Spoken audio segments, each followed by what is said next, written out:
Bonjour, je suis Vladimir Mac, journaliste pour la page culture de l'Hebdo Toulousain, le Petit Journal, et vous écoutez notre nouveau podcast dédié aux grandes affaires qui ont marqué notre pays sur Arte Radio. Aujourd'hui, pour ce premier épisode, nous allons revenir sur la saga des frères Zemmour qui ont défrayé la chronique des années 70 aux années 80 et qui ont inspiré le réalisateur Alexandre Arcadi pour en faire le film Le Grand Pardon avec l'immense Roger Hanin dans le rôle de Raymond Bétoun. Mais pourquoi Alexandre Arcadi a décidé de faire du titre de ce film Le Grand Pardon ?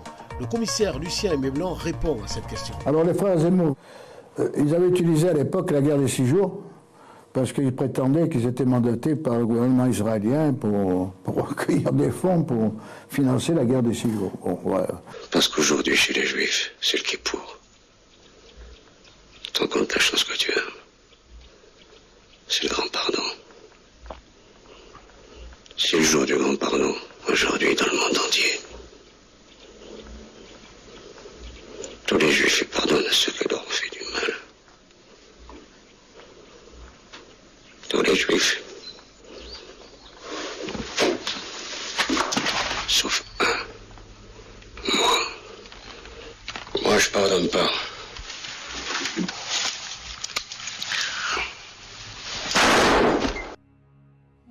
Issus du village de Sétif en Algérie, ces juifs pieds noirs, connus sous le nom des Aides par le milieu, sont 5 frères. Roland, né en 1925, Théodore en 1927, William en 1930, Gilbert en 1935 et Edgar en 1937. L'aîné, Roland quitte son village d'Algérie pour Paris en 1945. Petit proxénète, il est assassiné 2 ans plus tard en 1947 rue Blondel. Les 4 autres frères, eux, arrivent en 1955 à Paris dans la ferme intention de venger l'assassinat de leur frère. Théodore, lui, prendra ensuite son envol, tandis que William, Gilbert et Edgar choisissent de rester à Paris pour suivre le chemin criminel de leur aîné et commencent par des escroqueries liées au vin et au trousseau, puis font travailler quelques filles pour les frères Atlan, leader de la communauté pieds noirs parisienne de l'époque. Car en effet, à cette époque, Paris attire encore les voyous de tout l'Hexagone. Après la pègre, au XIXe siècle et le milieu moderne des années 1920, les bandits de la capitale française profitent du désordre des années 30 et des nombreuses armes en circulation après la libération pour s'essayer à toutes sortes de trafics, au braquage, au vol et surtout au proxénétisme. Car en 1960, pas moins de 15 000 femmes font le trottoir à Paris. Elles disposent de quelques 400 hôtels de passe pour exercer leur métier et peuvent se mettre sous la protection de nombreux voyous respectés, dont le prestige leur assure une bonne place, la rue Blondel, la rue des Lombards et la rue Sainte-Apolline étant les plus convoitées. Les 6 frères Atlan règnent en maître incontesté de la communauté pieds noirs dans ce 9e arrondissement. Une hégémonie qui n'est pas pour plaire aux Zemmour. Progressivement, ils vont s'émanciper de l'influence des Atlans et vont se lancer dans le proxénétisme tout en organisant un trafic de femmes vers les Héros Center en Allemagne. Fermez les yeux. Suivez la voie d'Arte Radio. Solidaires, les frères tirent leur force et leur complémentarité de leur fraternité. William, l'aîné des 3, est le leader du groupe. Gilbert est pragmatique et rigoureux dans les affaires, tandis qu'Edgar est impulsif et audacieux. Chaque jour, de nouveaux rapatriés d'Algérie arrivent à Paris, renforçant la communauté pieds noirs, dont beaucoup sont des criminels. Ces nouveaux venus préfèrent s'allier aux Zemmour, qui émergent comme une force montante dans le quartier de Montmartre, plutôt que de se ranger du côté des Atlans ou des Perret, dont l'influence commence à décliner tout doucement. Les frères Zemmour commencent à prendre de l'assurance et décident d'éliminer les Atlans.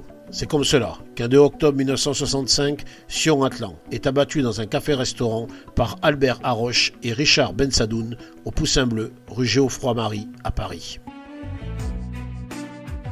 Immédiatement, les soupçons de cette exécution se portent sur les Perret et les Zemmour s'assurent que cette rumeur circule dans toute la capitale. La stratégie fonctionne, puisqu'en 1966, les vengeurs de Sion Atlan attaquent les frères Perret sans succès et tuent 2 de leurs associés. Le 2 décembre 1966, c'est René Atlan qui est à son tour éliminé. Inquiets et vieillissants, les Perret se retirent des affaires et laissent par la même occasion le champ libre aux Zemmour, qui deviendront désormais les maîtres incontestés du faubourg Montmartre.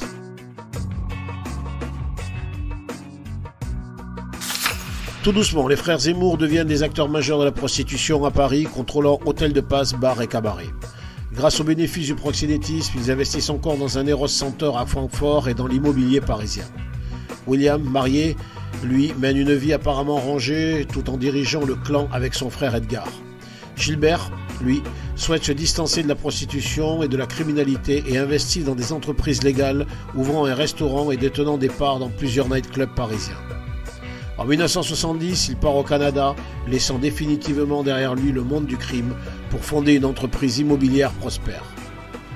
Devenus des légendes, les Zemmour ouvrent un petit club de jeu à Montmartre et cherchent à s'imposer dans le business du jeu parisien. Pour cela, ils s'associent avec le Corse Marcel Franchisi.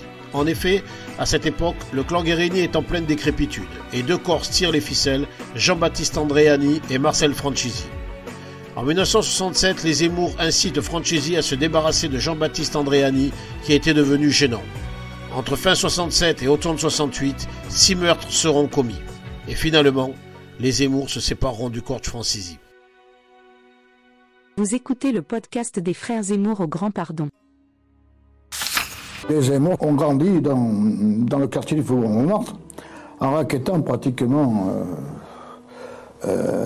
tout ce qui se passait dans l'arrondissement. Il faut dire qu'aussi à cette époque-là, toutes les boîtes parisiennes, à part chez Régine ou Castel, étaient racketées. Même le Rasputin, le Scheherazade de Madame Martini étaient rackettés. Et les gens ne s'en cachaient pas d'ailleurs. Ils disaient qu'on préfère la protection du milieu que la protection de la police. Tout en continuant leur racket, les aides fournissent également des colleurs d'affiches et des agents électoraux aux candidats gaullistes, leur garantissant même une protection. À cette époque, William et Edgar envisagent de s'installer en Israël avec les frères Abitbol pour ouvrir des établissements à Tel Aviv. Mais ce projet échoue en 1972. En plein début de la French Connection, Roger Bakri, membre du clan, propose aux aides de se lancer dans le trafic de drogue. Mais les frères refusent de toucher à la cam. Bakri et des complices de la banlieue sud créent alors sa propre filière avec André Condamine qui finit par être démantelé. Rejetés par les Zemmour, ils se tournent alors vers les criminels lyonnais et se font appeler le gang des Siciliens. L'éradication des frères Zemmour va bientôt commencer, car en effet, un personnage de cette bande va bientôt émerger.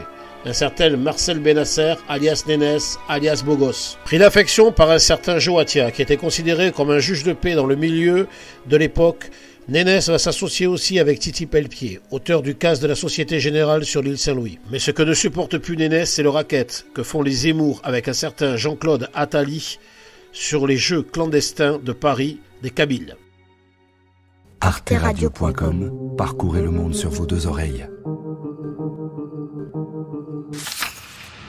Le lieutenant des Zemmour, Jean-Claude Attali, dit la puce, est éliminé par Nénès d'une balle dans l'anus. La guerre est déclarée.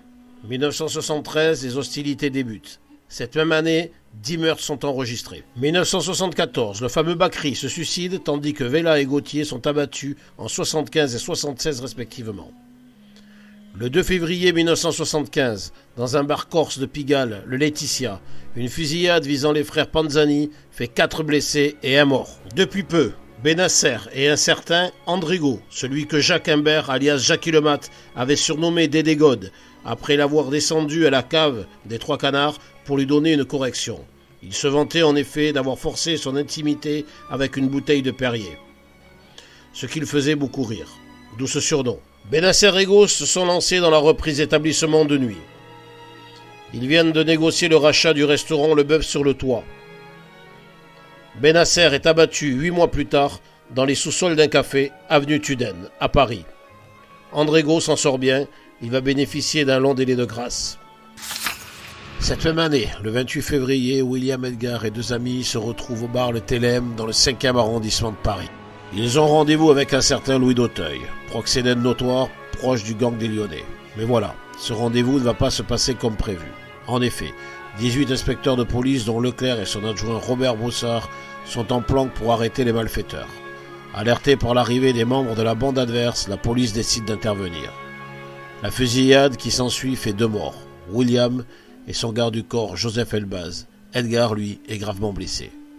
Les affrontements vont se poursuivre jusqu'à la fin des années 70, faisant près de 30 victimes. Vous écoutez le podcast des frères Zemmour au Grand Pardon. Des roses et des orchidées, un cercueil d'acajou au poignet d'argent massif, William Zemmour a eu droit aux funérailles correspondant à son rang même si par souci de discrétion, la famille avait fait décommander 3 des 5 fourgons prévus pour le transport des fleurs. Les obsèques spectaculaires font partie de la mythologie du milieu. Aujourd'hui, la cérémonie avait un but précis, montrer que malgré la mort de son chef, le clan Zemmour a les moyens d'occuper son terrain et de soutenir ses prétentions. 1976, après sa guérison et quelques mois de détention préventive, Edgar s'exile à Miami, où il ouvrira un restaurant et finira par l'incendier en raison de problèmes financiers. Pendant ce temps, Gilbert Zemmour se frotte les mains. Il vient de réaliser le fruit de plusieurs années d'efforts. Grâce à de nombreux pots de vin auprès des autorités locales, il a réussi à mettre sur pied un magnifique casino à Namur, en Belgique, au bord de la Meuse.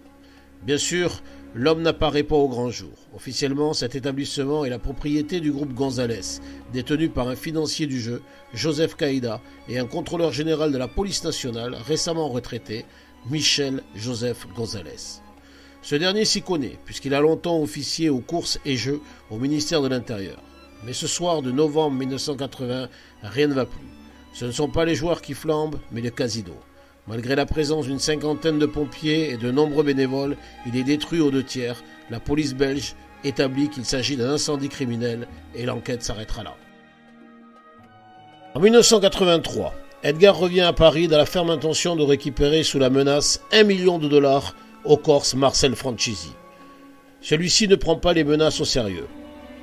Le 14 janvier 1983, Franchisi est abattu dans son parking. Edgar, lui, est innocenté et retourne vivre à Miami.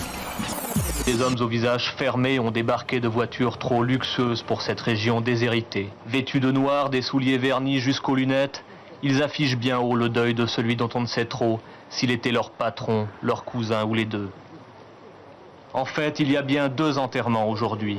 Celui d'un parrain, ou supposait-elle, et celui de Marcel Franchisi, enfant du pays, maire de Chiamanace, conseiller général RPR, bienfaiteur de la Corse. Personne dans cette foule ne paraît imaginer un seul instant que l'homme qu'on s'apprête à enterrer a été abattu dans un parking de 3 balles de 11,43. À Chiamanace, on n'ignorait sans doute pas l'origine des fonds qui aidaient à payer la route ou l'école.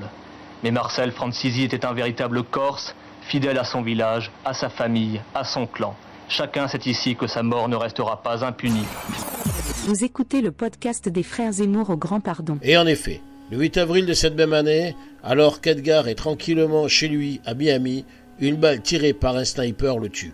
Les rumeurs diront que c'est la vengeance des Corses après l'élimination de Franchisi.